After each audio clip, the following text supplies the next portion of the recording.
This video is sponsored by Card Kingdom. You can find all the cards featured in this video in their store if you follow the links in the description below.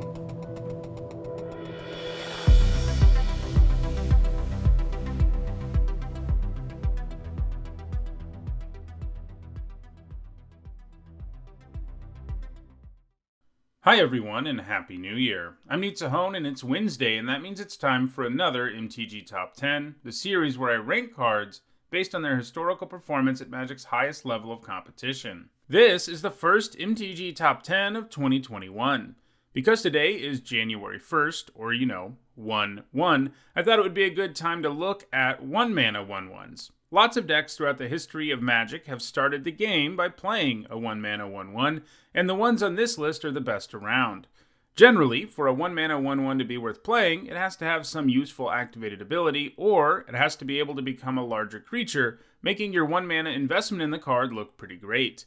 Since Magic began in 1993, 595 1-mana 1/1s have been printed, and in this video, we're going to look at the 10 that have left the biggest mark on competitive Magic. Before we get started, here's a quick reminder on how I score cards in these videos.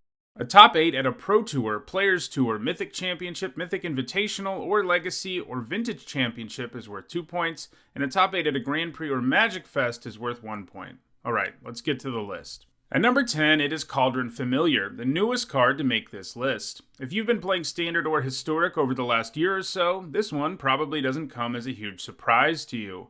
This 1-mana 1/1 drains 1 life when it comes down, but what really makes it scary is the fact that it can keep coming back every time you sacrifice food and drain life over and over again. And the decks that have played it tend to run a ton of food, which leads to the Familiar coming back multiple times during the game.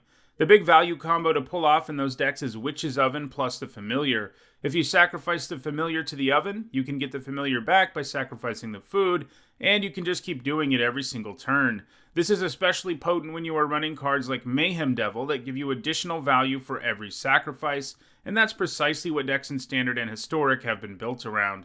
In those two formats, Cauldron Familiar has been played in Sultai, Golgari, Jund, and Rakdos sacrifice decks, which run tons of sacrifice synergy. In the long run, Cauldron Familiar proved to be too good for Standard, and it was banned out of the format in August of 2020. It's still legal in Historic, though, where it's still powering the sacrifice deck, so it may not be done moving up this list, despite the fact that this list is pretty stacked. At number 9, it's Mogg Fanatic, a card that was once one of the best 1-drops in the whole game, but it eventually got nerfed by a rule change. In its heyday, combat damage still used the stack.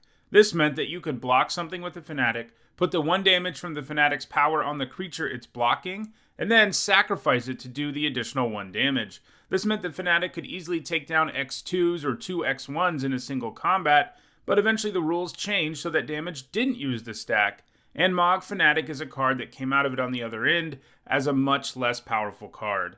It's still a 1-mana 1/1 that can sacrifice itself to kill something small, but that's not nearly as good. In Block and Standard, he was played in decks like Sly and Red Deck Wins, and he was played in similar decks in Extended too. In addition to your usual red aggro decks, burn decks, and zoo decks, the Fanatic was also played in Goblin Tribal. All of this allowed him to amass a ton of points in the format. He was even good enough for Legacy Goblins, putting up a few points there. It really is sad that this guy became so much worse when the rules changed, but the success he had back in the day is still enough for him to show up on a lot of these MTG Top 10s, at least for now. At number 8, it's Toolcraft Exemplar, a 1-mana 1/1 that doesn't stay small for long. If you have an artifact, he is a 1-mana 3/2, and if you have 3, he adds First Strike to the mix as well. The Exemplar was played a lot in Standard between 2016 and 2018. Vehicles and artifacts in general were a big part of that Standard format, and as a result, the Exemplar was well suited to artifact-heavy aggro decks. It's been idle ever since it rotated out of Standard, but it's now legal in Historic as the result of Kaladesh Remastered, so we could see it put up some points again in the future. At number 7, it is Champion of the Parish, another 1-mana 1/1 who doesn't stay small for long. Obviously enough, this 1-drop is well suited to human tribal decks because he gets bigger every single time you play a human, and if you can play him on turn 1 and just curve out with humans, he quickly becomes a very frightening creature who only costs a single mana. The Champion has been played in human aggro decks in Block, Standard, and Modern. In the latter, human decks continue to be one of the best archetypes in the format, and for that reason, it seems likely that the Champion will continue to accumulate points, potentially moving up this list in the future. At number 6, it is Beaumont Courier, who has a pretty huge text box for a 1-drop. The Courier is a 1-mana 1/1 with haste that can get in for some early damage, but what really makes the Courier great is the fact that it stores cards from your deck underneath it until you need them. Red aggro decks often struggle with finding a way to not run out of gas if they get slowed down at all, and the Courier gives your deck a second wind, assuming it got in for a few damage early, by giving you some extra cards that could help you push through the last few damage. So far, the Courier has mostly seen play in Standard, where it was featured prominently in aggro decks, especially those running some minor artifact synergies. It also has 1 point in Modern, appearing in the sideboard of a Hogak Dredge deck. Since it discards your hand for you, it worked well with Dredge.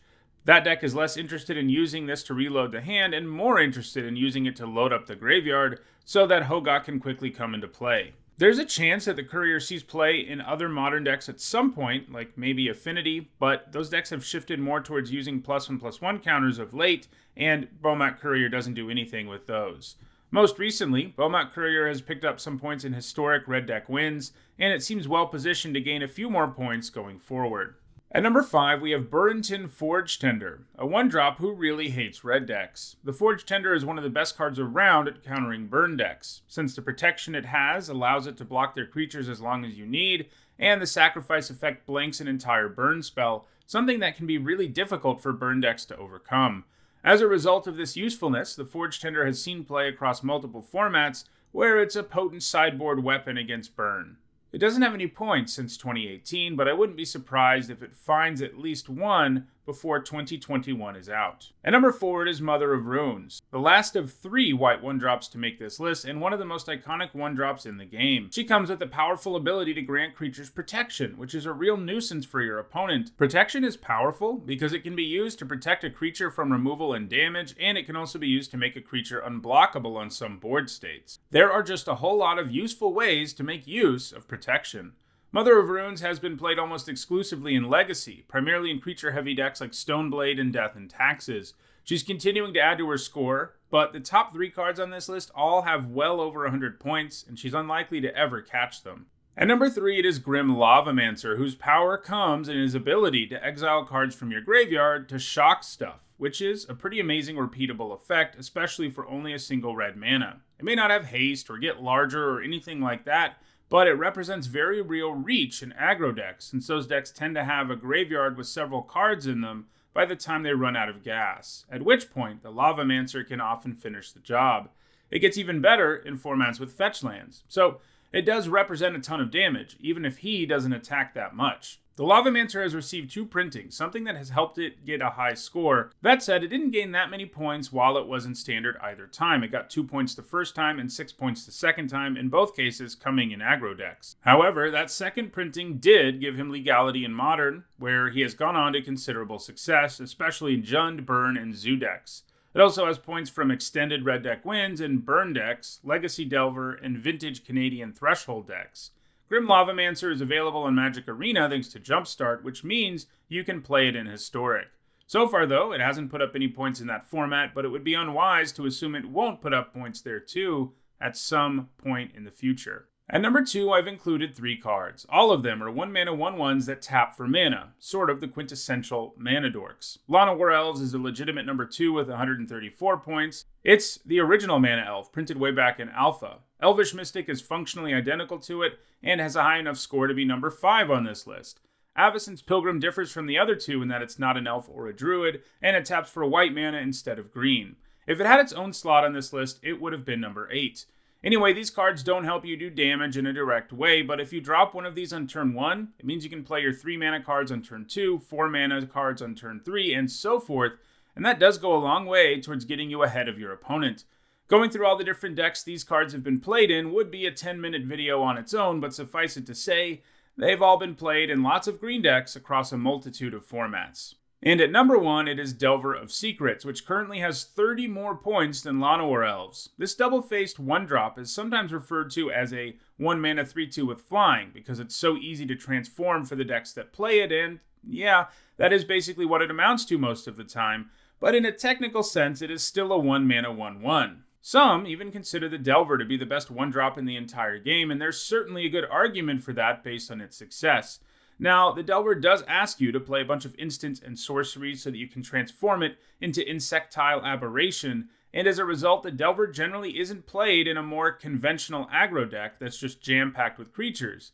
Instead, it's played in aggro control decks, which seek to win the game using nice efficient creatures like the Delver, but also pack a bunch of spells like counter magic to protect it. Delver decks have found success in every format it's been legal in, and it's likely that it will continue to extend its lead over the other cards on this list in the coming years. Well, those are the 1-mana 1/1s that have made the biggest impact on competitive Magic. If you find yourself wanting to get your hands on any of these awesome creatures, check out the description below where I've included direct links to each card in the Card Kingdom store. If you enjoyed this video, do me a favor and like it and share it, because that means more people will see it. If you want to make sure you stay aware of upcoming MTG Top 10s, don't forget to subscribe and turn on notifications. And if you need to catch up on the over 320 other MTG Top 10s I've already done, you should see the playlist on your screen now. Thanks for watching, and again, Happy New Year.